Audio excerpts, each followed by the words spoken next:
there, Colonel. Here's a job that might be right for you. What is that, Calvin?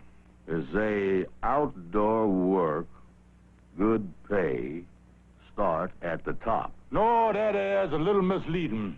I called him up, and it turned out to be painting gas tanks over in New Jersey. Well, here's another ad here. Now, let me get a focus on it. Watch it there, Calvin. Yeah, this employment can be dangerous even if you're just reading about it. Your wife, Maggie Bell, and her sister really laid down the law about you getting a job, huh? Yeah, the charming ladies has been leaving little hints around the apartment. Yesterday, they padlocked the icebox on me. Well, you aren't going to let them force a retired Southern gentleman like you into the jaws of employment, are you? No. Now, I look at it this way. Hello, Colonel Montgomery J. Claxton speaking. What's that? Oh, you can't. But you have. Oh, no. Oh, no. What's the matter, Colonel? That was my wife, Maggie Bell. She and her sneaky sister went out and got a job for me starting tomorrow. They sold the old colonel down the river of employment. You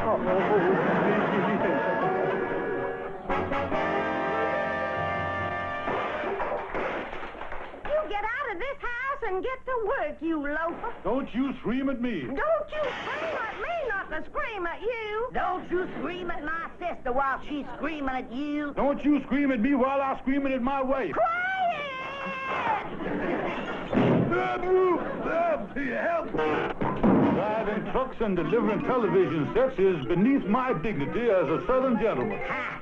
Anything heavier than 10 pounds is beneath your dignity.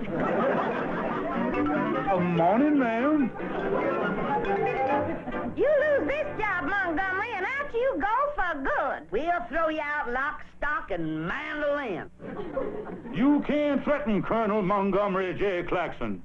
We Claxton stood fast at Antietam, Shiloh, Gettysburg, and Chicago. Sure was a short war, wasn't it, Sister?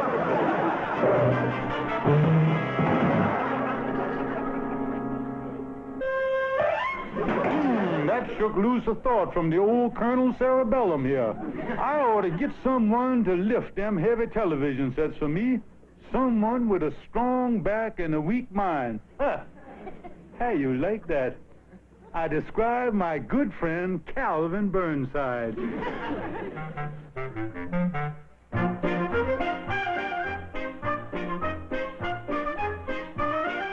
You sure this is the way that Ed Sullivan got started?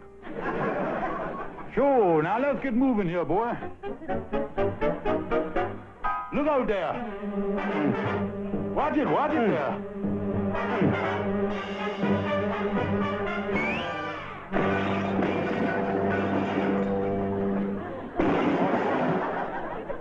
I either popped my pancreas or slipped my sacroiliac here. How's that? Okay, but I think you over-straightened me. Now my shoelaces are too tight. Never mind that. Go in that drugstore, call the boss at the TV store, and find out where our next pickup is. I better stay here and rest up. Let me check the headlines here and see who the government's giving our money away to this week. Oh, by the way, Calvin, the phone number is Plaza 4321. Plaza 4321.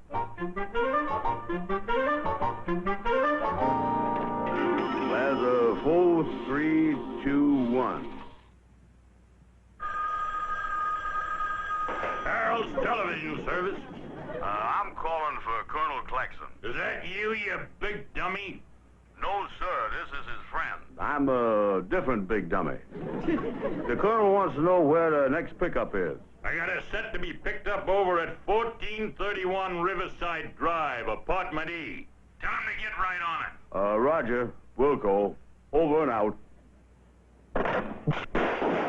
1431 Riverside Drive, Apartment E.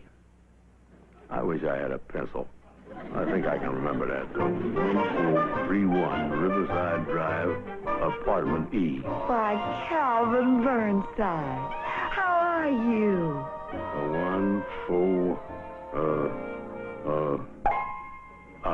How did do? Calvin, you remember me. I'm Gladys, the waitress at the 330 Club. The 330 Club? Yes, on 136th Street. 1431 Riverside Drive, apartment E. Is there something wrong? Oh, no. Calvin, why don't you give me a ring sometime? I got a new number. New number? Yes. Instead of Monument 9999, it's been changed to Morningside 7796. Yeah, Morningside 7796. I'll call you, honey. Bye now. I'll just give that address to the colonel. Now, what was that number again? Calvin, I was just checking on the Lucky Buck contest in the newspaper here. The winning number today is 555-6321L. 555-6321L. Yeah. We got any pickups? Yeah, Colonel, we got to pick up a TV set at,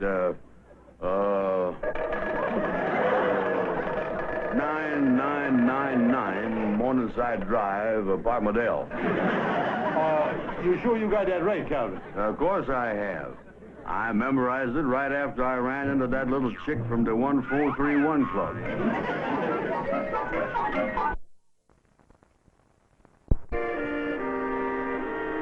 After the bowl is over, after the break of morn, after the dancers leaving, after the stars have gone. That you saying, Sister Sue? That shows me, Maggie. I was just recalling when I was the belle of the ball back in Nashville. I declare, I had more gentlemen friends than the South had boll weevil. Oh, Sister, I feel kind of sad. You know, this week is Montgomery's birthday. I'd feel sad, too, if I was married to a shank-sprung old foof like that. Oh, you didn't really get foofed up till I had him a while. You're forgetting what a four-flusher he always was. I remember when he was courting you. All his talk about his big plantation. Well, he did have that old southern mansion. Ha!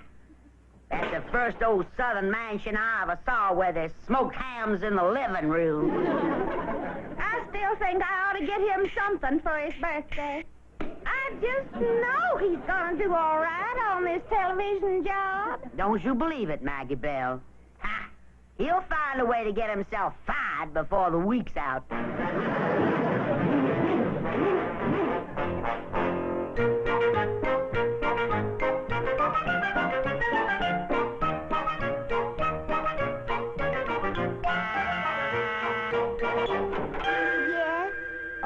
How did do? Excuse me, ma'am, but I'm Calvin Burnside. That's with a big B. And we've come here to pick up your little old television set. My television set? Yeah, this is 9999 Morningside Drive, apartment L, isn't it? Yes, but... Well, we got an order to pick up a set here, honey child. Well, I guess my husband called you from the office and forgot to tell me. Husband, huh? Where's the set, madam? Right in here. How come all married women have got husbands? There it is. It's got TV, a tape recorder, FM, AM, hi-fi, record changer, monaural, and stereo. You know, it makes me self-conscious being in a room with a machine that's smarter than I am. Well, I have to go shopping now. You will be careful, won't you? Ha! Ha! Ha! They calls me Careful Calvin.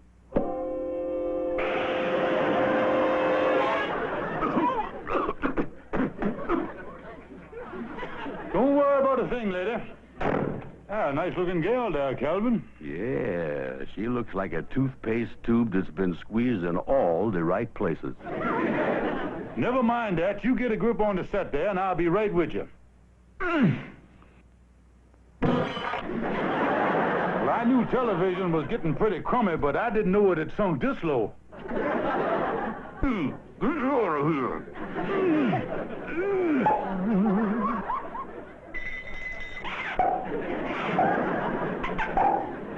Now, I got this end. Now, you go around and lift up your end. Okay. Alley-oop. Keep coming. Watch where you're going. I can't see over this thing. Wait a minute. Something just shook hands with my backbone. That must be the doorknob. Open it up and we'll get this thing out in the hall. Keep coming. All clear, fore and aft. Easy now. Oh, hold it, Colonel. What's the matter? We backed ourselves into a closet. I can't see my face in front of my hands here. Well, feel around for the doorknob. Yeah, I'll feel around and I got it. Sure is cold. Get your hand off my nose, will you? I thought that was kind of wet for a doorknob. Uh-oh. What? There is no doorknob. Listen, Calvin, we got to get out of here.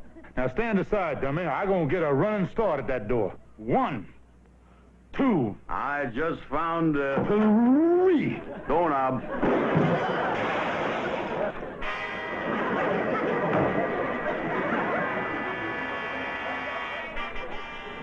Calvin, what are you trying to do to me? If I mess up this job, Maggie Bell and her sister are going to book me into the Factory Ward for an unlimited engagement. Yeah, I wonder if Ed Sullivan got this bruised up learning television. Oh, shut up and let's go here.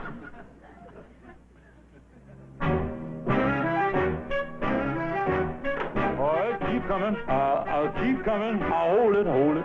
There's the stairs. Yeah, they is mighty steep stairs.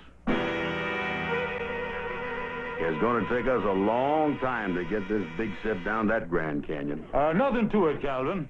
We'll have it down in a jiffy. Now, I'll go first. All right, keep coming. I'll keep coming. I'm coming. I'm coming.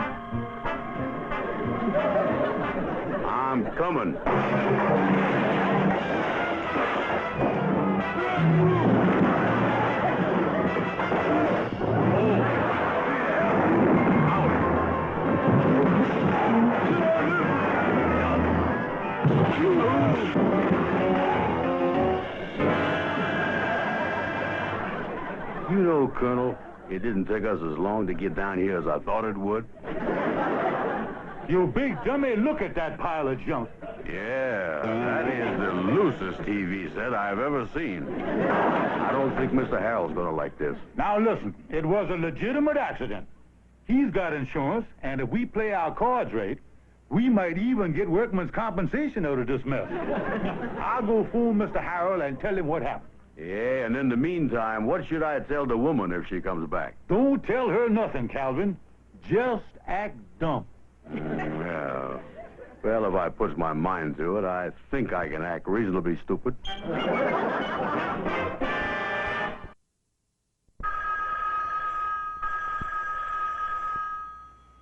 Hello, Harold's TV repair. Oh, Mr. Harold, this is Colonel Claxon. Oh, is it really you this time or that other dummy? No, this isn't him. This is the head dummy. And I got something to ask you, Mr. Harold. Well, I got something to ask you. When are you going to pick up that TV set? Well, The man's been waiting at his apartment all afternoon. Mr. Harold, you're not talking about the set at 9999 Morningside Drive, apartment L, are you? Of course not. I'm talking about the set at 1431 Riverside Drive, apartment E. Excuse me, Mr. Harold, could you repeat that? Your words slipped past my eardrum before I could get a grip on them. 1431 Riverside Drive, apartment E. I wonder if workman's compensation covers the ears. Miss Harold, I'll get right over there and pick it up.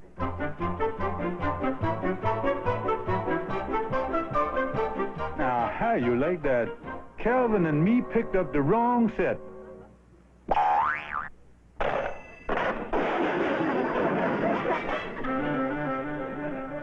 We were doing all right until we got the television set out in the hall.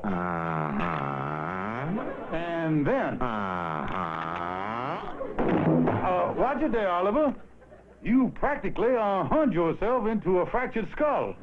Anyway, the television set ended up busted into 1,000,000 pieces.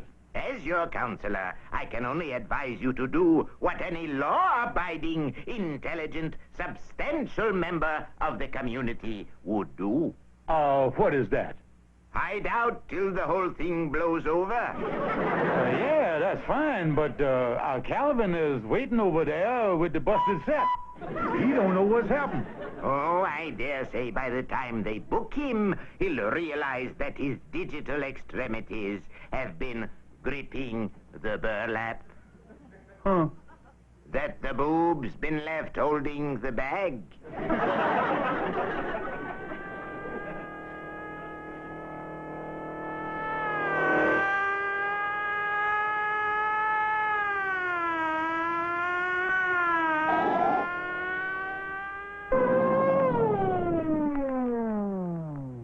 Name? Calvin, Burn... it's Burn something, Burnside. Empty your pockets. Give me your right hand. Hold it. Okay, now a profile. That's him, the big dumb one.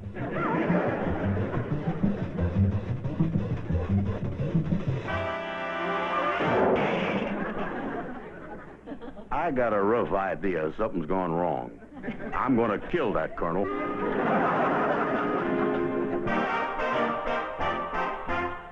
You get an axe and I'll get a saw and we'll cut off the legs of my sister-in-law. Montgomery, what did you say about my sister? Nothing, honey. Just humming to myself, that's all. We're going out and do some shopping. How do we look? Yes. Aren't these new short skirts attractive on me and sister? Well, I don't like to criticize, but your kneecaps have always been kind of bony. Well, I've seen smoother joints on a drain pipe. One more crack like that and your teeth will be grinning at us from behind the radiator. Ah, yes, Maggie Bell, honey. We'll be back after a while. Oh, by the way, that stupid lawyer of yours called and said to tell you that Calvin was out. What does that mean? I don't have the least idea, sweet lamb. Calvin's out?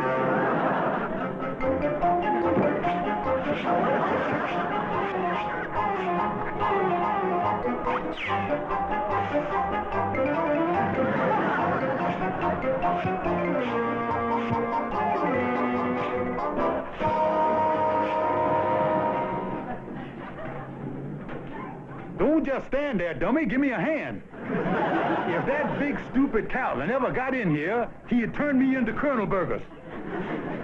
The thing is,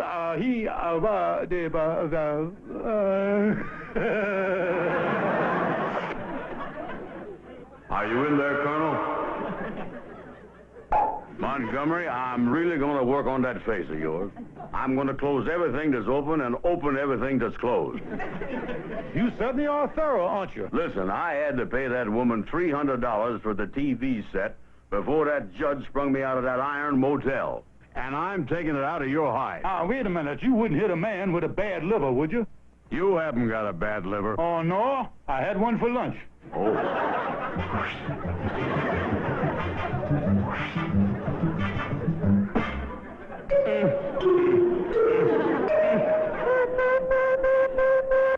Lunchtime.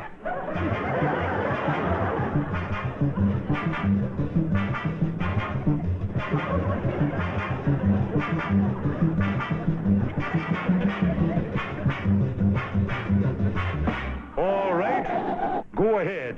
Hit me, Yankee. Yankee, I'm from the same town that you are. Go ahead. Trample on the stars and the bars. Oh, I wouldn't do that. Turn your back on Stonewall Jackson, the boys in gray, the magnolias, the chitlins, the corn pone, and everything that we hold sacred as Southern gentlemen. But, Colonel... Hats off. They're coming down our street.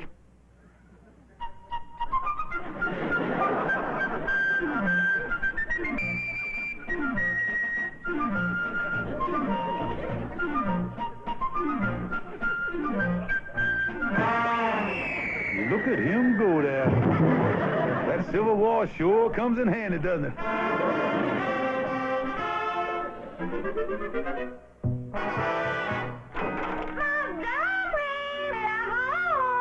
Where are you, lammy pie? Lammy pie? How come you smiling? I haven't seen you grin like that since the lawyer read your papa's will. We're so proud of your new job, Montgomery, that sister and I bought you a lovely birthday present. Birthday present? Why, sweetheart, I'm touched. Look at the way my tear ducts are puckering up there. Stand back there before they squirt all over you. We ran into your friend Calvin on the street. And he sold us a wonderful combination television set for $300. Yes, and he's delivering it right now. Come in, Calvin. Well, here's your birthday present, Colonel. Let me pour it out here for you. Oh, no.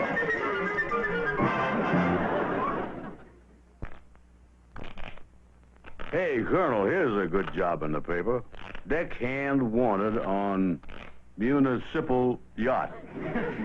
Local cruises only. No, Calvin. Don't fall for that one. I answered that once. That's a job on a garbage scour shoveling swill into the ocean off Sandy Hook. Hello, Colonel Montgomery J. Claxon Real Estate. What's that? You want to look at that property up in Piney Manor? Yeah, well, I guess I could get my car out and take you up there. Then we could park it and walk up that hill and then wade through that stream and climb down into that canyon. And then, you know something, mister? You got your nerve disturbing me in the middle of the morning like this. Now look, you fathead. Call some other real estate agent. Don't bother a couple of busy men like us. I really told that fellow off, didn't I, Calvin? Calvin. I say, Calvin. Hey.